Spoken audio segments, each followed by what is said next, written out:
here. We are certainly having some glorious weather here in the UK at the moment, but make the most of it because next week it looks like we've got a substantial amount of rain coming. Right, we're going to be fitting the first custom part to the Royal Enfield Continental GT650 in just a moment. But first of all, can I ask you please, if you enjoy this video, leave a like, and if you're not already a subscriber, please consider subscribing by pressing the subscribe button, hitting the notification bell and ensuring that your notifications are enabled. That way you can be informed whenever I upload a new video. And I won't have to spend hours in the comments section every month directing people to videos that they've missed. Right, the Interceptor's disreputable sister, the Continental GT650. She's a miniskirt and kinky boots type of girl. Raunchy and exciting. The kind of girl that your mum worried about but never warned you about because that would just encourage you even more. As is often the trend with sportier bikes these days, there's something missing. Can you see what it is? Yes, of course, it's the centre stand. The motorcycle equivalent of underwear. And just like underwear, its emission is pleasing to the eye, but when it comes to chain maintenance, it's a pain in the neck. Now, I haven't read the manual for the GT650, but I'm presuming it's going to be the same as it is for the Interceptor, which will tell you to get the bike as upright as possible with the weight of the bike on the back wheel in order to measure for chain slack. Okay, you can do that with the side stand, just about, but when it comes to actually adjusting your chain and cleaning and lubing it, a side stand is a major handicap that makes cleaning, lubing and adjusting an absolute nightmare. In fact, I would go so far as to say that the absence of a main stand on motorcycles is one of the biggest contributors to premature chain wear and failure because it makes the job so difficult and people just don't bother when they should. Now, of course, the answer to this problem is a paddock stand. Every self-respecting motorcyclist with a bike that only has a side stand should have a paddock stand. I'm sure you all have one in your garage. I've got two. Now, a paddock stand gives you the best of both worlds. It is the equivalent of having your bike stood upright on the back tyre because it's usually supporting the rear swing arm, so you can take accurate measurements in order to ascertain whether the chain needs adjusting or not. It also allows you to turn your rear wheel freely for cleaning and lubing, but it takes the weight off the back axle so that it's easier to actually adjust your chain. But you do need something called a bobbin, which attaches to the rear swing arm of your bike, engages with the forks of the paddock stand and supports the weight of your bike. As with the Interceptor, Royal Enfield have been kind enough to incorporate a standard 8mm bobbin mount on the rear swing arm just below and in front of the rear axle. Now, choosing bobbins for your bike is easy because they all look exactly the same. In fact, boringly, monotonously the same. They're all basically designed to look like a mushroom or a doorknob. It doesn't matter where you go in the world or who you buy them from, they all look the same. And there's a good reason for that, because they're all designed by the same guy. His name's Herbert. His mum used to take him to school in a pram until he was 14. He's allergic to peanuts, any dairy produce, and any form of synthetic or man-made fibre clothing. It brings him out in blisters. His ambition as a child was to become an underwater roller skater until they discovered he also had hydrophobia.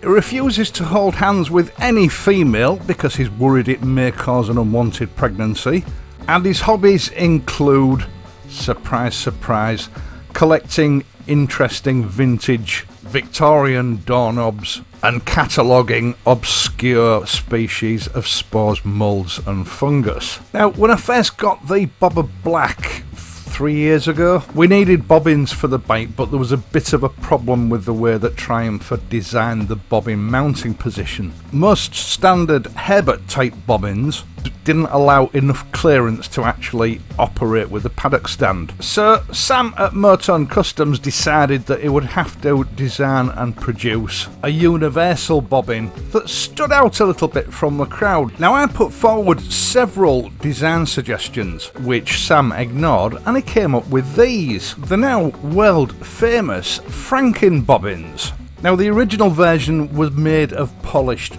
brass. They've become pretty popular with custom bike owners, and I think they were released about 2 years ago. And I have a set on both the Bobber Black, obviously, and the Royal Enfield Interceptor 650. Now, in the meantime, Sam has brought these 300 series stainless steel versions out, painstakingly mirror polished to Swiss watch manufacturing standards, complete with a standard stainless steel M8 bolt and a stainless steel spacer in case you own one of those bikes with an awkwardly positioned mount. 300 series stainless steel is probably one of the best material for making these parts, but I do think that people take stainless steel for granted these days. It's a very hard and difficult material to work with. These are CNC machined from billet, and this mirror polished finish is painstakingly achieved by hand. Take it from me, mirror polishing a multifaceted work of art like this without rounding off profiles and edges is an incredibly difficult and skilled job, and I would wager it's also very time consuming. These franken bobbins are not some cheap brushed aluminium alloy HERBERT churned out from China. Now, I'm not going to insult your intelligence by sort of telling you how to screw a bolt in. The spacers on these franken bobbins are provided to give you a bit of extra width if you need it, but you can still fit them even if you don't need it. They're there to use. I decided to fit mine on the Continental GT without the spacers, and I kept the spacers for a rainy day. For a job like this, you literally only need to reserve about 5 minutes of your time. It's over in the blink of an eye. It might be sensible to use a medium strength Loctite on the threads before fitting. Personally, I don't bother and I've never had a problem. Just nip the bolt up, there's absolutely no need to over tighten it. And of course, being a high grade stainless steel, these things are pretty much maintenance free once fitted.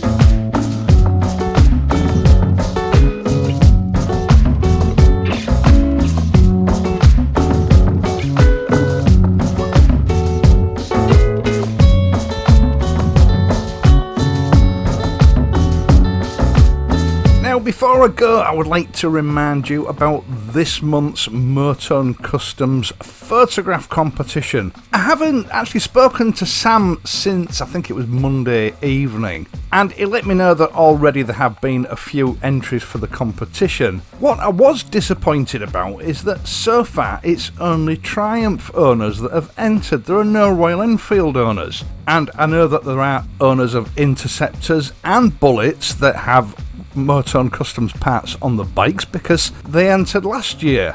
So come on, don't let the side down, please. Anyone can enter this competition from anywhere in the world using any motorcycle, irrespective of make or model, but it must have at least one MOTONE Customs part fitted, and it must be clearly visible on the photographs. You can enter up to 3 photographs of your motorcycle. They must be taken in landscape orientation, not portrait orientation, and a 16:9 aspect ratio is preferred. Now, if you enter a photograph in this competition and there are no MOTONE parts on your bike, you're a complete HERBERT and you've just wasted your time. Now, please be aware, if you do submit photographs into this competition, you are, by doing so, giving permission for MOTONE Customs to use those photographs in any upcoming promotion on their website or on their social media platforms.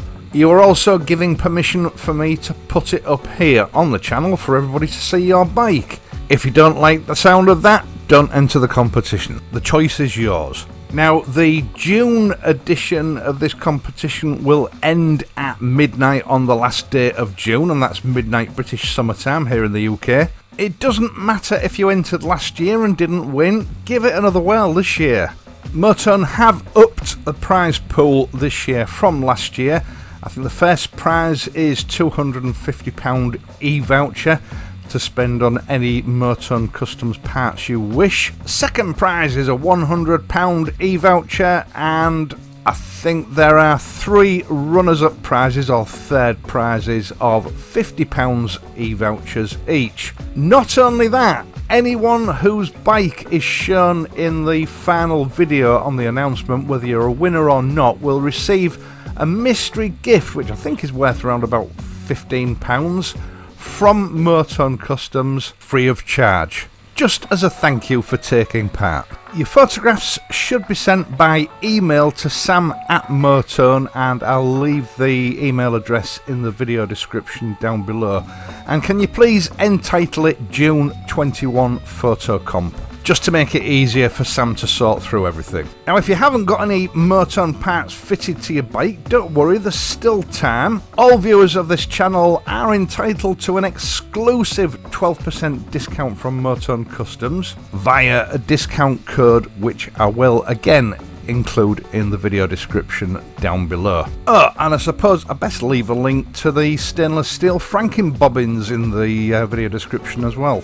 Right, I think that's everything covered. I usually forget something when I do these. Once again, thank you so much for watching this and my other videos, and in doing so helping to support this channel. I really do appreciate it. Don't forget to leave a like and subscribe. I hope you all have a fantastic weekend, especially you guys here in the UK while this weather holds out. But please do ride safely. I don't want to be losing any subscribers, and I'll see you next week.